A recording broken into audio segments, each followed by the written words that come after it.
शुष्क और कठोर जीवन होता है। माता पिता भाई बंधु परिवार रिश्ते नाते सबको काट करके और भगवान के मार्ग में चल रहे हैं और भगवदानंद मिला नहीं, काम क्रोध जला रहे हैं, ना काम भोग सकते हो और ना कोई मोह, ना कोई अपना, ना कोई, बड़ा कठिन मार्ग है। निकल गए तो निकल गए, फिसल गए तो फिसल गए।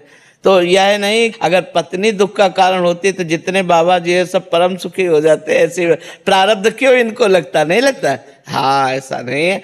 और कभी कभी आप जैसे अनुभव कर रहे हैं तो उसके प्रतिकूल भी अनुभव है कि किसी किसी के जीवन में पत्नी का आना उसके जीवन का मंगल विधान बन जाता है, उसके जीवन को संवार देते हैं। नहीं संवार देते, अपना प्रारब्ध है, पत्नी का थोड़ी है अपना प्रारब्ध। आप अच्छे कर्म करो जिससे अच्छे करो।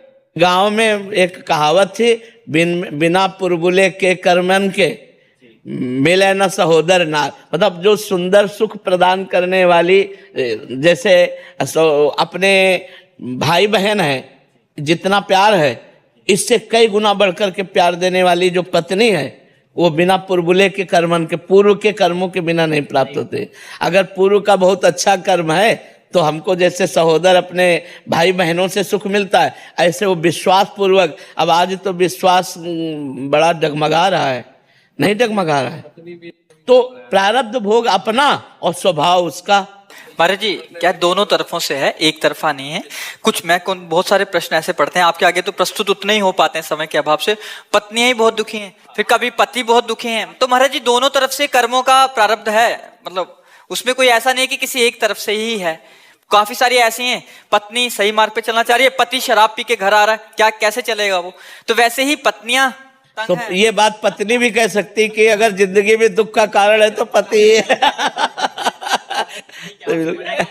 मोहित जी, श्री हरिवंश महाराज जी, पूर्व प्रारब्ध को खुशी खुशी सहन करना या उनके लिए दुखी होना चाहिए? ऐसा बुरा प्रारब्ध आता है कि एक बात ही सुहाई देती, क्या प्राण त्याग दूं इस समस्या से बचने के लिए? ऐसा भी प्रारब्ध आता है। उस समय केवल भगवान भगवान हरि स्मृति सर्व विपद विमोक्षणम, भगवान का स्मरण भगवान का भजन उस समय साधक को बचाता है जब बुरा प्रारब्ध आता है। अब ऐसे ऐसे प्रारब्ध, जैसे गृहस्थी में अब एक लड़का है, पढ़ लिख करके वो अच्छी डिग्री में पहुंचा और मर गया। अब सारी संपत्ति सब कुछ सब सूना, पूरा परिवार सूना, संसार सूना, और भगवान पर भी अश्रद्धा। मतलब ऐसी ऐसी परिस्थितियां संसार में है कि उन परिस्थितियों से निकलने का उपाय केवल भगवान है, दूसरा नहीं।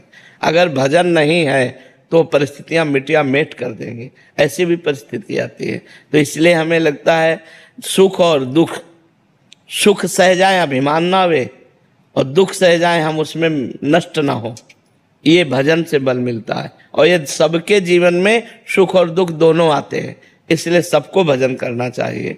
नाम जप भगवान का अवश्य करना चाहिए, भगवान की पूजा आराधना अवश्य करनी चाहिए, जिससे हमारा जीवन मंगलमय कट जाए। देखो, आनंद की बाढ़ आ रही थी अयोध्या में। कल सुबह राम राजा बनेंगे, राम जी जैसे सुंदर सर्वांग प्रभु राजा बनेंगे, चक्रवर्ती सम्राट पद पर बैठेंगे।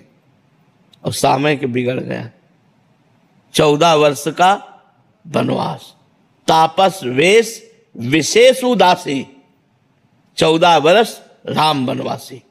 लेकिन भगवान के मुस्कुराहट में तो कोई फर्क नहीं पड़ा, पर अयोध्या उजड़ गई, दशरथ जी के प्राण चले गए, माताएं विधवा हो गईं, पूरी अयोध्या राम जी के वियोग में 14 वर्ष ऐसे उदास, ऐसे खिन्न कि भोजन अच्छा न लगता। राम जी सबके प्राण थे समस्त अयोध्यावासियों के। तो भगवान ने लीला करके दिखाई है कि जब भगवान के उपस्थिति में ऐसी ऐसी विपत्तियां आ गई तो हम लोग तो भगवान के रचे हुए मनुष्य हैं, हमारे जीवन में बराबर सुख कैसे रह सकता है? तो इसलिए भगवदानंद में हम दुख सह सकते हैं। तो भगवान का जब नाम जप करेंगे, अच्छे आचरण करेंगे तो हमारी बात बनेगी, नहीं तो ये संसार बहुत दुखमय है। पता नहीं आपको दिखाई देता है कि नहीं? सबसे बड़ा दुख है कि हम कब मर जाएं, भरोसा नहीं। और मर गए तो लड़का बच्चा परिवार मकान दुकान बैंक बैलेंस सब यहीं पड़ा है। सबसे बड़ा डर वही है। हाँ, वही मतलब कि कब मर जाए कोई भरोसा नहीं। तो इसलिए हर समय राधा राधा राधा नाम